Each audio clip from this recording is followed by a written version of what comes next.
Hello everyone. Today let us start with a fresh topic, alcohols. Okay, so hope you are all happy with alcohol. So alcohols are hydroxy derivatives of aliphatic hydrocarbons. So when unqualified, that is when not qualified, alcohol will refers to only ethanol or ethyl alcohol. Okay, so ethanol is not only alcohol, so still lot of alcoholic groups are there. So pharmacology alcohol is very important for its presence in beverages, okay, which have been used since his history, alcoholism, and for alcohol intoxication rather than as a medical substance. So alcohol is manufactured by fermentation of sugars. So the sugar in presence of zymase, the yeast, it convert into alcohol and carbon dioxide. So the fermentation proceeds till alcohol content reaches up to 15%. Then the reaction is inhibited by the alcohol itself. So it is a self-limiting reaction. So starchy cereals, example barley, when soaked, it produces a malt. So starch in presence of convertase, it will be converted into maltose, so which can then be fermented by the yeast to produce alcohol. So the major source of commercial alcohol is molasses of the sugarcane industry. So next is the pharmacological actions of alcohol. So local actions. So ethanol is a mild rubefacient and counter irritant. When rubbed on the skin by evaporation, it will produce a cooling effect. So applied to the delicate skin, that is highly sensitive skin or mucous membrane, it will produce irritation and a burning sensation. So concentrated alcohol, it is otherwise called as spirit, should not be applied to the mouth and nose in these regions. So injected subcutaneously, it can cause an intense pain, inflammation, and necrosis. Necrosis means particular death of the surrounding tissues, which will be followed by fibrosis. So injected around a nerve, it will produce a permanent nerve damage. So applied to the surface, alcohol will act as an astringent. So astringent means the agents that will precipitate the surface proteins and hardens the skin. So by precipitating the bacterial protein, it will act as an antiseptic. So the antiseptic action will increases with the concentration, so from the range of 20 to 70%. Okay, so up to 90% there will be an increase in antiseptic action, and above 90%, so further if you increase the concentration of ethanol also, it won't be act as an antiseptic. That is 100% of ethanol is more dehydrating but poor antiseptic than 90% of ethanol. So it shows that antibacterial action is not due to dehydration of the bacterial protoplasm. So alcohol, it will does not kill the, or it will does not destroy the spores produced by the bacteria. The next is the CNS. So alcohol is the neuronal depressant. So since the highest areas are most easily dearranged and are easy, these are primarily inhibited. So apparent excitation and euphoria are experienced at the lower plasma concentrations. Okay, so when the plasma concentration is low, that is 30 to 60 mg per deciliter, so you will experience an excitation and euphoria, that is a state of well-being. Okay, so when it is further increased, so hesitation, caution, self-criticism, and restraints are first lost. Next, mood and feelings are altered and anxiety may be reduced. So with increased concentration, with further increase in concentration, that is nearly 80 to 150 mg per dl, so there will be mental clouding, disorganization of the thought, impairment of attention, memory, and other faculties or facilities, and alteration of gait, that is posture, and perception of and drowsiness will start.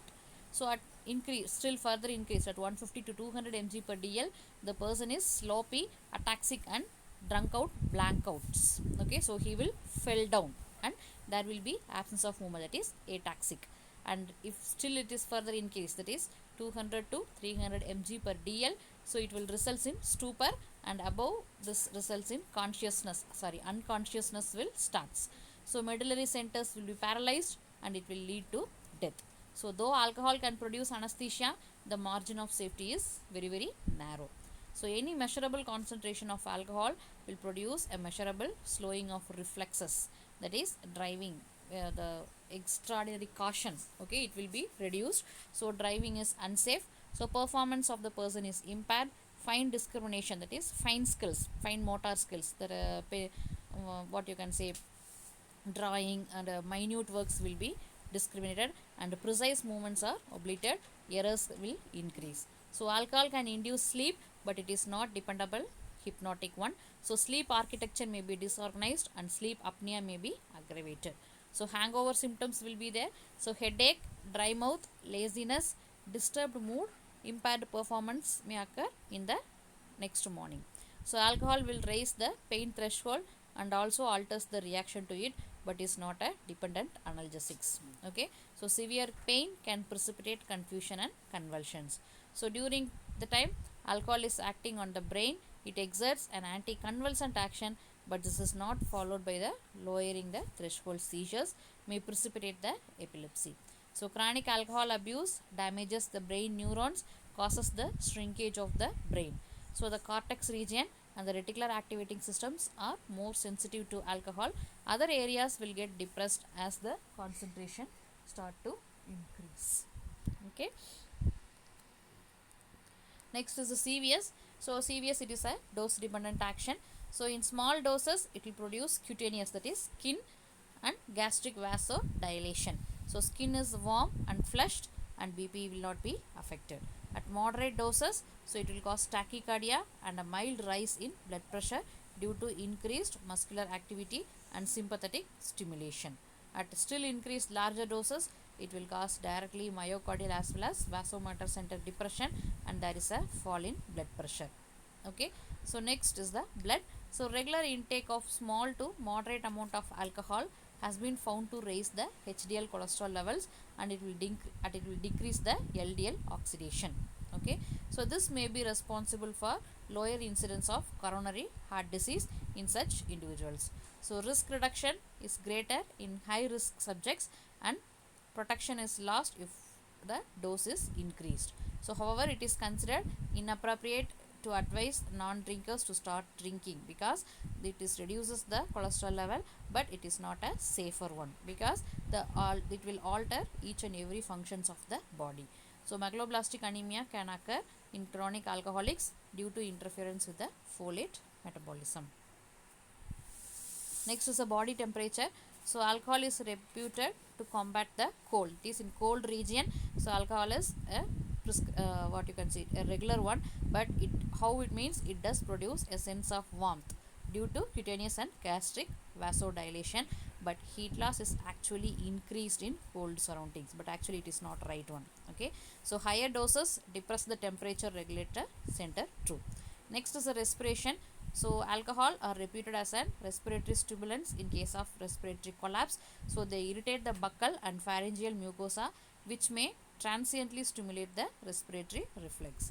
So this is how it acts on respiratory system. So however, it is better not to depend on this, because the direct action of alcohol on respiratory center is only a depressant only. That is, the respiratory center of your brain is a depressant action only. Next is the GIT. So alcoholic beverages have variable effect on gastric secretion depending on the beverage itself and whether the individual likes it.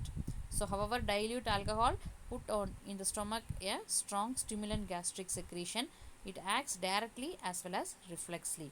So higher concentrations inhibit the gastric secretion. It can cause vomiting, mucosal congestion and gastritis. So alcoholism is an important cause of chronic gastritis.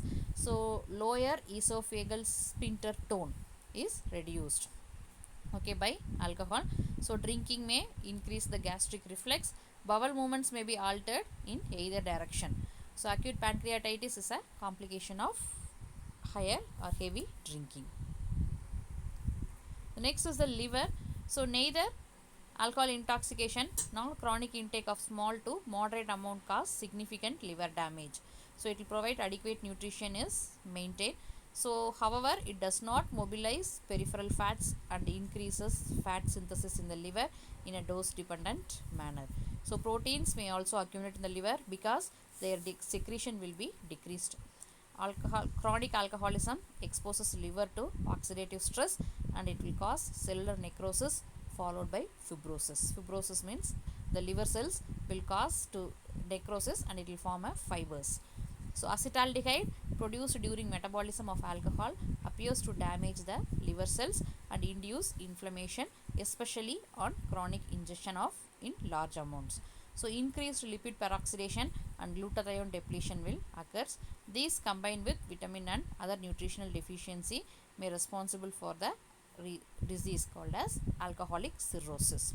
So regular alcohol intake induces the microsomal enzymes, so that when you take the drugs along with alcohol, so the metabolism will be altered.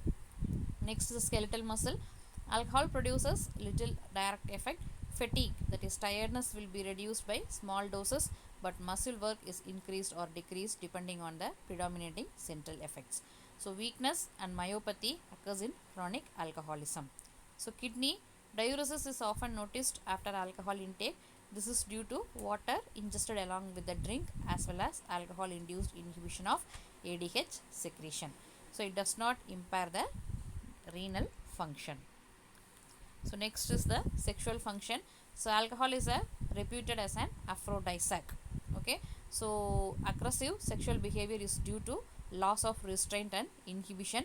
So however, performance of the sexual act is often impaired. Okay. So there will be a stimulation, but there won't be any completion. So chronic alcoholism can produce impotence, that is loss of reproductive ability, testicular atrophy, that is decrease in the size of the testis, gynecomastia, that is breast development in male, and infertility in both men and women. So next is the endocrine effect. Moderate amount of alcohol will increases the adrenaline release, which can cause hyperglycemia and other sympathetic effects. So however, acute intoxication is often associated with hypoglycemia and depletion of hepatic glycogen, because gluconeogenesis is inhibited. So glucagon thus fails to reverse it, and glucose must be given to counteract the hypoglycemia. In case of uterus, contractions are suppressed at moderate blood levels of alcohol. Okay. So with this we can stop our class today. Remaining we can see in the next class. Take care. Bye bye.